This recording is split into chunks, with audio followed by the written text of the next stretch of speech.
Hey class, this is Dr. Willis. I want to take this time to first apologize to you for the confusion in the Module 3 journal. This was completely my mistake. I did not pay close enough attention to detail with the assignment. So in that regard, because it was my mistake, I will give you, if people submit that assignment late, I will give you an extension and I will not count you off late for that assignment.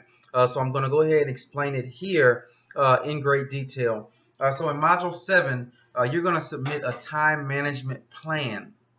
And for that plan, you're going to have details on time management. You're going to revise your mission statement that you're going to complete in Module 5. And there's going to be a few more details to that assignment in Module 7. But the important piece here is that you're going to use the Project 2 guidelines and rubric to guide your journal discussion this week. So all you're going to do is basically look at that rubric, and you're going to look at the different criteria located in the rubric, and I'm going to show you that on the next screen. And you're simply going to pick the element, the critical element of the rubric that you feel will be the most difficult for you to write about on that Module 7 paper. So we're not writing the Module 7 paper here. We're discussing the critical elements of the rubric for the Module 7 paper. And we're going to use that Project 2 guidelines and rubric. And on the next screen, I'm going to highlight the details of that rubric. And in your journal, all you need to do is talk about the critical element that will be the easiest for you to write about and the critical element that will be the hardest element for you to write about. Again, I do apologize for this coming so late and me not gaining the understanding until late. I do apologize for that.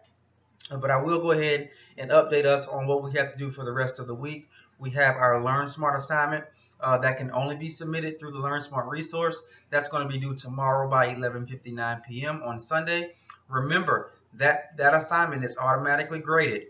If a grade does not show up after you complete that assignment, please contact me right away. Okay?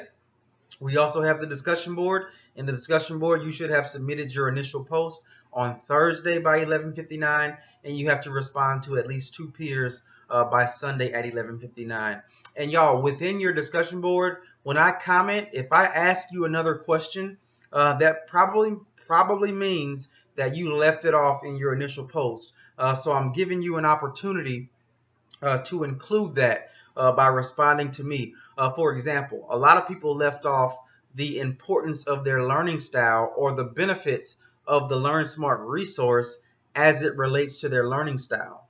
Also, a lot of people left off who you should contact in the case that your Learn Smart resource acts up or does something wrong. So please, if I respond with a question, chances are I'm giving you the opportunity to include that in your post. And lastly, we have the journal in which I started off explaining at the beginning of this video. And I'm going to follow up with a picture of the rubric with a video kind of explaining the details of that rubric. As a matter of fact, I'm going to do a completely separate video of the rubric and explaining the details and how you need to respond in the journal. Okay? If you have any questions or concerns, please reach out. I have reached out to several people answering their emails. If you have further questions, don't be afraid to send me an email and I'll get right back to you. All right? Y'all have a wonderful day.